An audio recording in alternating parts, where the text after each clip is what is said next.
नमस्कार, मी प्रिया. प्रिया रेसिपी मराठीमध्ये तुम्हा सर्वांचे मनापासून स्वागत. आज आपण फक्त एक कप रव्यापासून एकदम वेगळा, कुरकुरीत आणि चविष्ट असा नाश्ता बनवणार आहोत. हा नाश्ता दिसायला खूप आकर्षक असून यामध्ये मसालेदार बटाट्याचे स्टफिंग भरलेले आहे.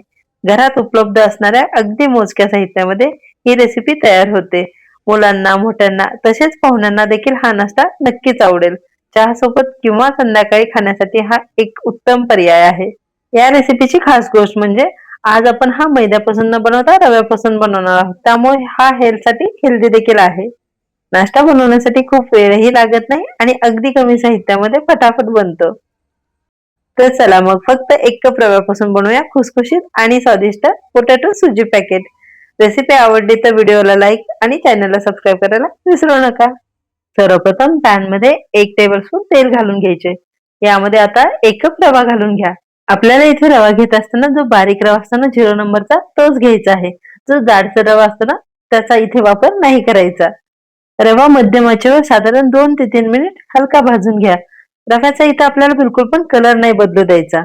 फक्त त्याचा कच्चेपणा निघून जायला पाहिजे इतपतच आपल्याला रवा भाजून घ्यायचा आहे.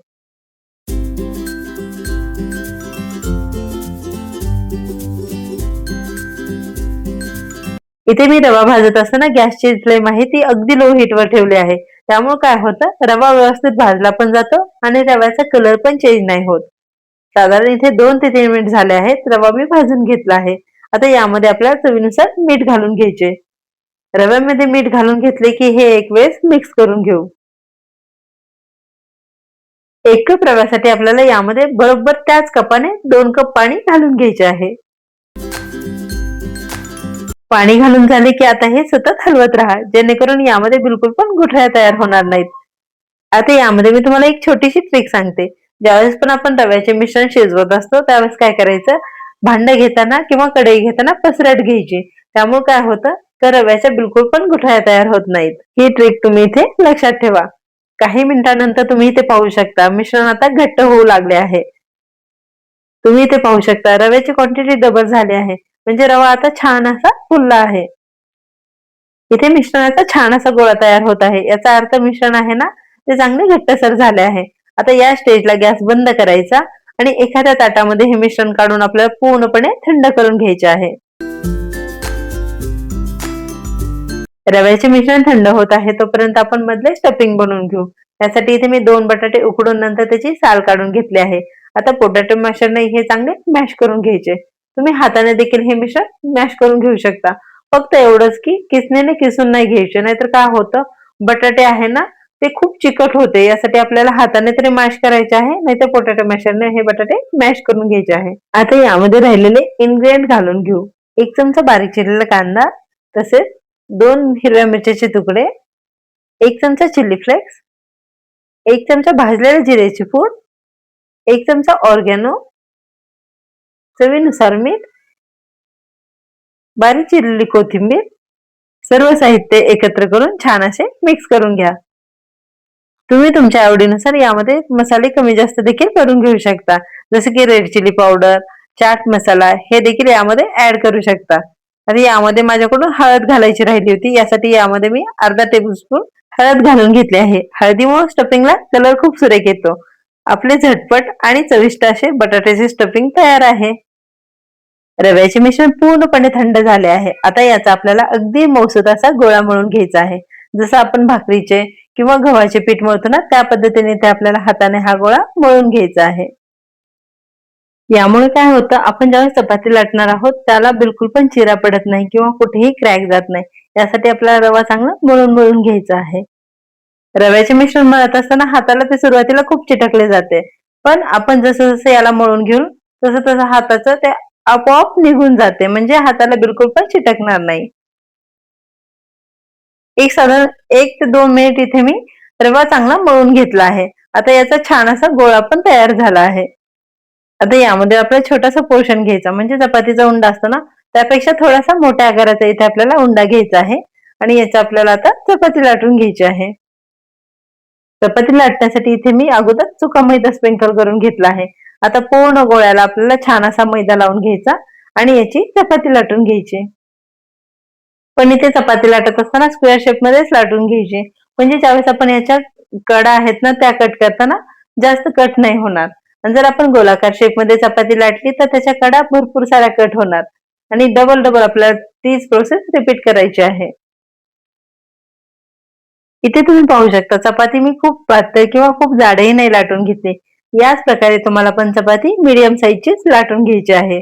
आणि चपाती लाटून झालं की आपल्याला ह्याचे जे एजेस आहेत ना ते चाकूच्या साह्याने किंवा तुमच्याकडे जर पिझ्झा कटर असेल ना त्याच्या साह्याने कट करून घ्यायचे आहेत. हा जो एक्स्ट्राचा पार्ट आहे तो काय करायचा आपल्याला नेक्स्ट चपाती लाटताना त्यामध्ये घालायचा आणि त्याची चपाती लाटून घ्यायची. आता याचे आपल्याला समान 4 असे चौकोनी भाग तयार करून घ्यायचे.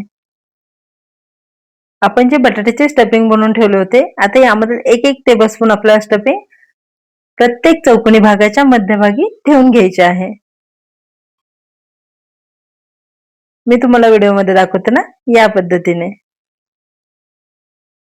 आता काय करायचं चारही कोपरे आपल्याला एकत्र आणून हलक्या हाताने ते चिटकून घ्यायचे म्हणजे याला पॅकेट सारखा आकार देऊन घ्यायचा.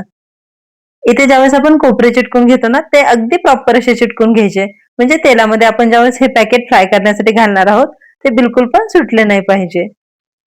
कोपरे चिटकून झाले की साईडचा जो पार्ट आहे ना दोन्ही बोटाच्या साह्याने या पद्धतीने चिटकून घ्यायचा. तुम्ही ते पाहू शकता हे पॅकेट किती सुरेख असे दिसत आहे. अगदी परफेक्ट. अशा प्रकारे आपल्याला सर्व पॅकेट तयार करून घ्यायचे आहेत. तयार झालेले पॅकेट्स पाहायला देखील खूप सुंदर दिसतात. तुम्हाला जर या पद्धतीने पॅकेटचा शेप नसेल द्यायचा तर तुम्ही इथे समोसाचा किंवा कचोरीचा देखील शेप देऊ शकता. तो देखील खूप सुरेख दिसतो. एवढंच की याचे जे लास्टचे एजेस आहेत ना ते अगदी प्रॉपर असे चिटकून घ्यायचे म्हणजे आपण तळण्यासाठी तेलामध्ये पॅकेट्स घातले तर सारण बिलकुल पण तेलामध्ये बाहेर येणार नाही. पॅकेट तळण्यासाठी इथे मी तेल कडकडीत गरम करून घेतले आहे. आता यामध्ये आपल्याला एक एक पॅकेट सावकाश तेलामध्ये सोडून घ्यायचे आहेत. तव्याचा कुठलाही पदार्थ असू द्या रिंग पॅकेट किंवा मेदूवडा तर आपल्याला इथे तेल कडकडीतच गरम करून घ्यायचे आहे. बिलकुल पण तेल कोमट नसावे. ही टिप्स तुम्ही इथे लक्षात ठेवा. पॅकेजला एका साइडने हलकासा सोनेरी कलर आला की काय करायचं फोर्कच्या साह्याने आपल्याला ते पलटायचे आणि दुसऱ्या साइडने पण अलट पलट करून आपल्याला या पद्धतीने तळून घ्यायचे आहेत. मध्यम आचेवर दोन्ही बाजूने सोनेरी आणि कुरकुरीत होईपर्यंत आपल्याला पॅकेट तळून घ्यायचे आहेत. तळताना बिलकुल पण घाई करू नका त्यामुळे बाहेरून तर सुंदर कलर येतो पण आतून ते शिजणार नाहीत.